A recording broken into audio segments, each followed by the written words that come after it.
আমরা শিলিগুড়িতে বসেছিলাম আলিপুরদুয়ার, কোচবিহার, কালিম্পং, দার্জিলিং, জলপাইগুড়িকে নিয়ে। পরে আমরা দুর্গাপুরে বসেছিলাম বাঁকুড়া, পুরুলিয়া, পূর্ব পশ্চিম বর্ধমানকে নিয়ে। আজকে এখানে আমরা নদিয়া, উত্তর চব্বিশ পরগনা এবং হুগলিকে নিয়ে বসেছিলাম।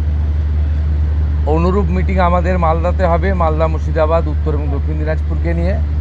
অনুরূপ মিটিং আমাদের কোলাঘাটে হবে, পূর্ব পশ্চিম মেদিনীপুর, ঝাড়গ্রাম এবং হাওড়াকে নিয়ে। আমরা মূলত যেটা জোর দিয়েছি, শর্ট টার্মে নির্বাচিত এমএলএদের সঙ্গে প্রশাসনের সমন্বয়।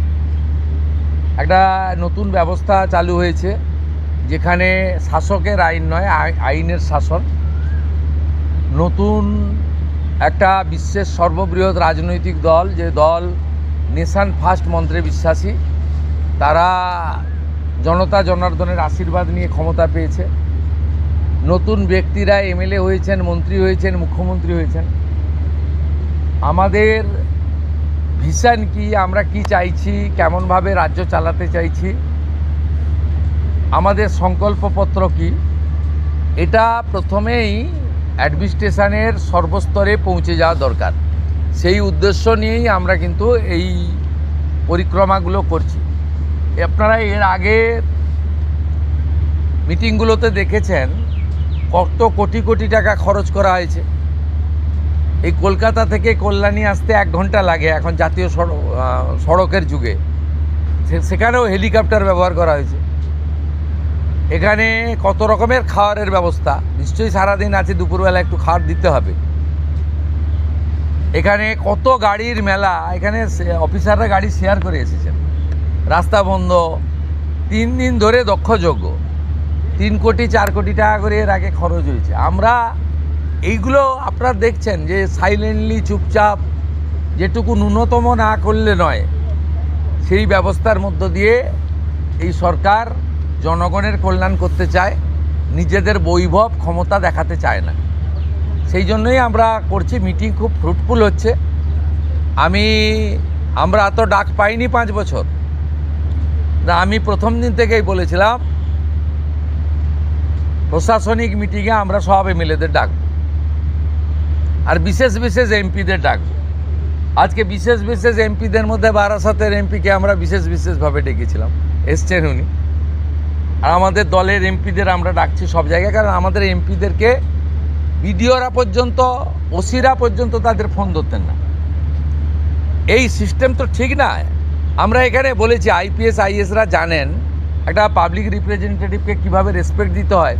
মহারাষ্ট্র সরকার করেছে যে কোনো নির্বাচিত প্রতিনিধিকে যদি অনার না দেন, কীভাবে অনার দেবেন সেটাও স্টেট ক্যাডার এবং ন্যাশনাল ক্যাডারে বলা আছে। এগুলো আমরা এখানে করেছি, বলেছি। এবং আজকে এখানে বসিরহাটের অনেক অপোজিশনের এমএলএরাও যুক্ত হয়েছিলেন, তাদের মধ্যে একজনকে বলার সুযোগও আমরা দিয়েছি। আমরা চাই যে কেন্দ্র রাজ্য ডবল ইঞ্জিনের সুফল মানুষ পাক, এবং কেবলমাত্র নির্বাচনের সময়ই রাজনৈতিক কচকচানি হোক। সারা বছর আমরা কনস্ট্রাকটিভ আইডিয়া নিয়ে কাজ করি। আপনাদের মাধ্যমে মাননীয় প্রধানমন্ত্রীর 12 বছর সম্পূর্ণ হয়েছে। ভারত সরকার 5ই জুন বিশ্ব পরিবেশ দিবস থেকে 21শে জুন বিশ্ব যোগা দিবস ন্যাশনাল প্রোগ্রাম ডিক্লেয়ার করেছেন। পশ্চিমবঙ্গ সরকার এই ন্যাশনাল প্রোগ্রামে পার্টিসিপেট করছে, আমরা ঘোষণা করেছি। 5ই জুন রাজ্যের সমস্ত ব্লকে এবং পুরসভাতে, ইনক্লুডিং কর্পোরেশনে, মায়ের নামে একটি গাছ লাগানোর কর্মসূচি হবে। প্রত্যেক বিধায়কদেরকে অরণ্য দপ্তর, পরিবেশ দপ্তর, দুটো দপ্তর নোডাল থাকবে। তারা ফলের গাছ দেবেন এলাকায় বিতরণ করার জন্য, এলাকায় লাগানোর জন্য। 12 থেকে 20 জুনের মধ্যে 3 দিন জনকল্যাণ শিবির করতে বলা হয়েছে ভারত সরকারের পক্ষ থেকে। আমরা 3টে ডেট বেছে নিয়েছি, ওয়ার্কিং ডেট 15, 16, 17।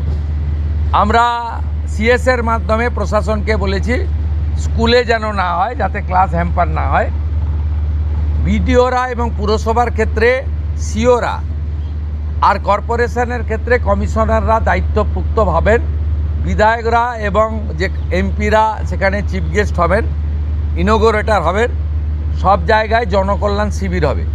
সেখানে ভারত সরকার এবং রাজ্য সরকারের চালু থাকা এবং আগামী দিনে আসতে চলা সমস্ত স্কিম আমরা তার বেনিফিট মানুষকে দেব এবং সচেতন করব। 15, 16, 17 জুন, 21শে জুন বিশ্ব যোগা দিবস।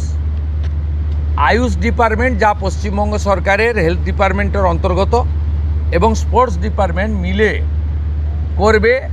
পুলিশ থেকে, স্কুল থেকে, এনসিসি থেকে, নানা এনজিও অর্গানাইজেশান উৎসবের মতো পৃথিবীর 200টা দেশ ভারতের যোগা দিবসকে গ্রহণ করেছে। আমরা বিচ্ছিন্ন ছিলাম, আমরা এবারে যুক্ত হলাম। উৎসবের মতো হবে। আয়ুষ ডিপার্টমেন্টের প্রোটোকল মেলে যেখানে যেখানে পাবলিক যোগা হবে তার আগে 2 দিন রিহার্সাল বা তাদের যা প্রোটোকল আছে, প্রোটোকল ভেঙে হঠাৎ করে যোগা পালন করতে কেউ যাবেন না, ছবি তোলার জন্য যাবেন না, সেই প্রোটোকল মেনে তারা করবেন। আজকে একটা নীতিগত সিদ্ধান্ত নিয়েছি, ক্যাবিনেটে এটা অনুমোদনের জন্য আমি রাখবো। আয়ুষ দপ্তরকে আমরা হেলথ থেকে আলাদা করছি, আমরা আয়ুষ মিনিস্ট্রি আলাদা করব এবং আয়ুষের ক্ষেত্রে আমরা একজন ভালো কম্পিটেন্ট অফিসারকে দায়িত্ব দেব করে আয়ুষের যে অপরচুনিটি রয়েছে গোটা দেশে, সেই অপরচুনিটিকে আমরা কাজে লাগাবো। আজকের সমন্বয় মিটিংয়ে প্রথম হচ্ছে কোঅর্ডিনেশনের কথা বলা হয়েছে, দ্বিতীয় বলা হয়েছে হেলথ সেক্টরকে প্রায়োরিটি দিতে, তৃতীয় বলা হয়েছে প্রি মনসুনের কাজকে প্রায়োরিটি দিতে, 4 বলা হয়েছে স্বাস্থ্যসাথীকে আয়ুষ্মান ভারতে কনভার্ট করা এবং লক্ষ্মীর ভাণ্ডারকে অন্নপূর্ণা যোজনায় কনভার্ট করার কাজ শুরু করা। আগামীকাল বিকেলে নবান্ন থেকে আমি এবং সংশ্লিষ্ট দপ্তরের মাননীয় মন্ত্রী, সিএস, এফএস এবং অন্য আধিকারিকদের উপস্থিতিতে অগ্নিমিত্রা পাল এবং আমি একটি ফর্ম পাবলিশ করব, যেই ফর্ম অন্নপূর্ণা যোজনায় ফিল আপ করতে হবে এবং আমরা কালকেই বিস্তারিত বলবো। কারণ এনরোলমেন্ট যখন যত তাড়াতাড়ি করবেন তত বেনিফিট আমরা দিতে পারবো। আমাদের অন্নপূর্ণা যোজনার প্রক্রিয়াটা শুরু হয়ে যাবে কাল থেকে।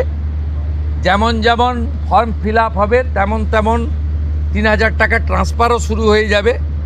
আর যতক্ষণ না 3000 টাকা ট্রান্সফার হচ্ছে, স্বাস্থ্যসাথী যেমন কন্টিনিউ রাখা হয়েছে আয়ুষ্মান ভারত কনভার্ট না হওয়া পর্যন্ত, এখানে আপনার লক্ষ্মী ভাণ্ডারকেও কন্টিনিউ করা হবে। বিস্তারিত কালকে আপনারা জানতে